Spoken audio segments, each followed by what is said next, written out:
How many fish do you think you cast right past last season without knowing they were there? I fished 32 trips last year, but when I started watching the guys who consistently bring in the heaviest stringers at local weigh-ins, I realized I was leaving fish behind on almost every outing.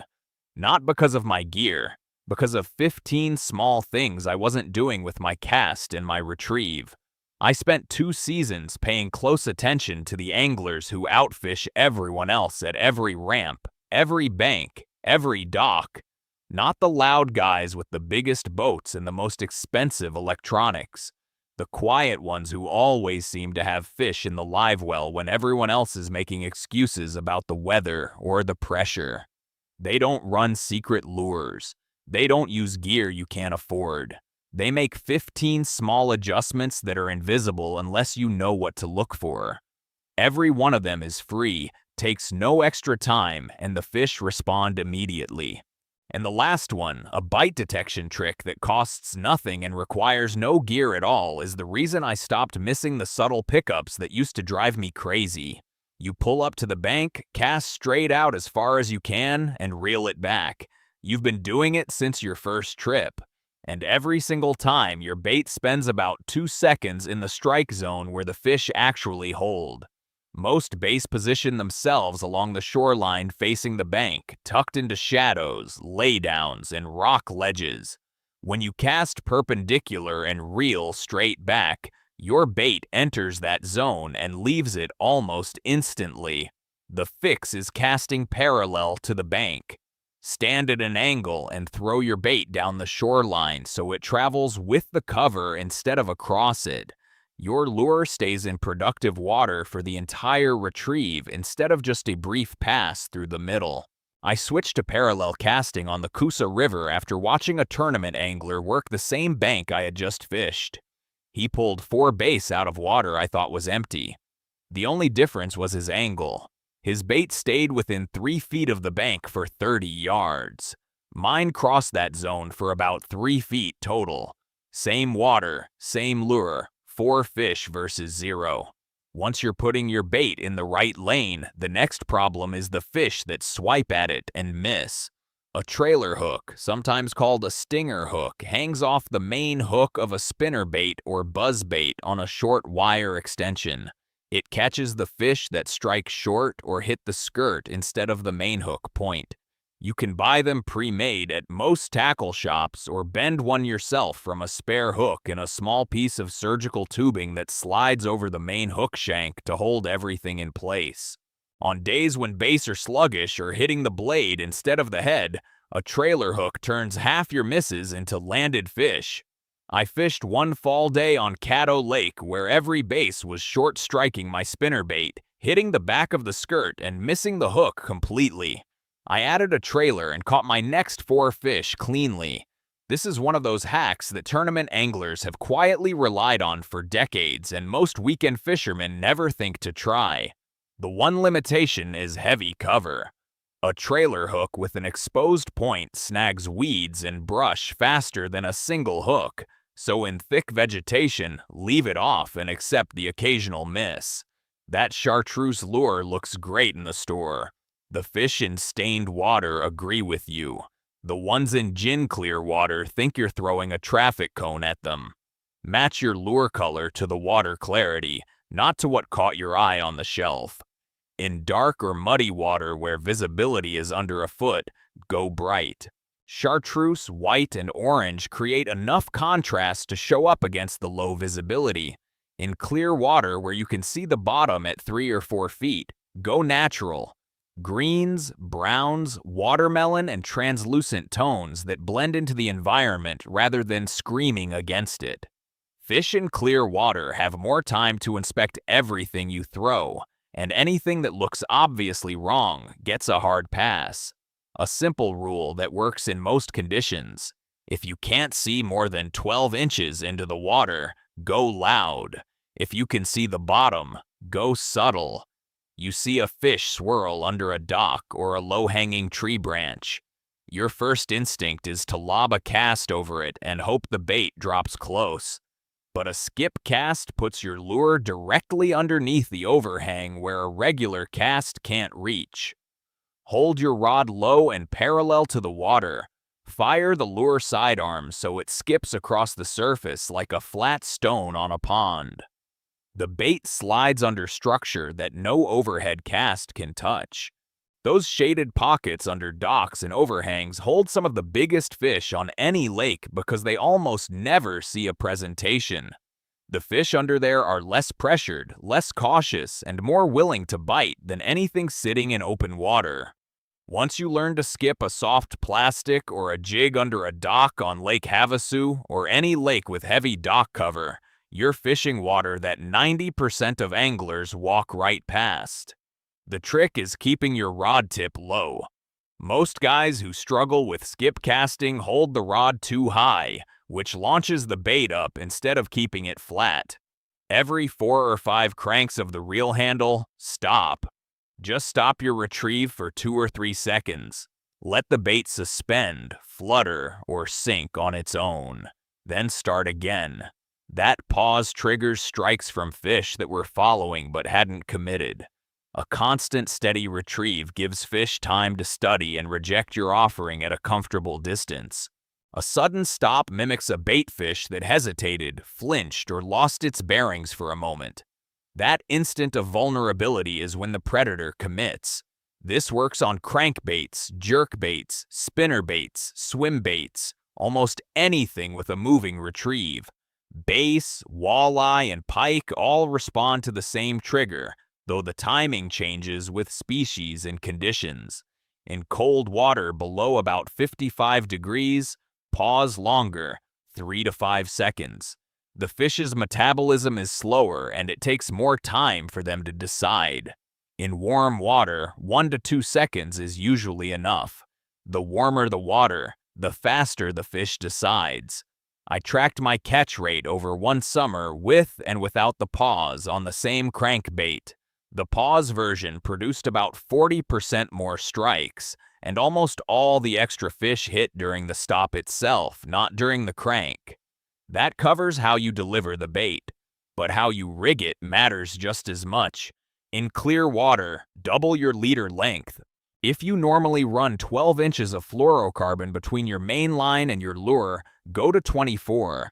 In water where visibility is more than a few feet, fish can see the transition point where braided mainline meets the thinner leader. That visible connection is enough to make a cautious fish turn away at the last second. A longer leader pushes that junction well out of the fish's inspection zone. I ran a side-by-side comparison on Lake Sinclair over 3 weekends with identical lures. One rig had a 12-inch leader and the other had 24 inches, both tied to the same 30-pound braid. The longer leader produced roughly 60% more bites across the same casts in the same stretches of water. That's not a small difference. 60% more bites from the same lure just by adding 12 inches of clear line between the braid and the bait. In stained or muddy conditions, leader length matters less because the fish can't see the junction anyway. But the second that water clears up after a few sunny days, the extra 12 inches pays for itself within the first hour. If you're finding any of this useful, subscribe. We've got more of these coming. Take a small glass rattle, the kind sold in tubes of 10 at most tackle shops for a couple of dollars, and push it inside the body of a hollow, soft plastic bait. Tubes, creature baits, and large worms all have enough internal space to hold one. The rattle adds a clicking sound on every twitch and every hop that fish pick up through their lateral line, the sensory organ running down their sides that detects vibration and pressure changes in the water. That detection happens before the fish can even see the bait, which means the rattle pulls fish in from further away than scent or sight alone. Bass, catfish, and walleye all respond to it, though bass seem to react most aggressively in stained water where visibility is low and they're relying more heavily on vibration to hunt. I don't know if the sound carries as far as some companies claim in their marketing. But I know that on Lake Havasu in dead calm water, the rattling version got hit 3-1 over the silent version across a full morning of casting. The ones without rattles sat untouched while the rattling plastics got crushed. That was enough evidence for me. A pack costs about $2 and lasts an entire season. The package says 3/0 hook. The fish say 2/0. Downsizing your hook by one size from the manufacturer's recommendation almost always improves your hookup rate because the smaller gap penetrates faster on the set and sits more naturally inside the bait. Most hook size recommendations on packaging are based on what looks balanced in the store, not on what performs best underwater. A VMC in one size smaller than recommended has been my quiet switch for 2 seasons now. A snap swivel tied to the end of your line lets you change lures in about 10 seconds flat without cutting and retying. That sounds like a convenience hack, but the math tells a different story. The average angler spends 3 to 4 minutes retying every lure change. If you swap lures 6 times in a 4-hour session, that's roughly 20 minutes of fishing time lost to knots. A snap swivel cuts that total to about 1 minute. That's 19 extra minutes with your bait in productive water, and over a full season, those minutes turn into real fish. Use the smallest snap you can find. A size 0 tactical angler clip is nearly invisible underwater and strong enough for anything under 10 pounds. The one condition where snaps fall short is ultra finesse fishing, where even a tiny clip changes how a small bait sinks and falls.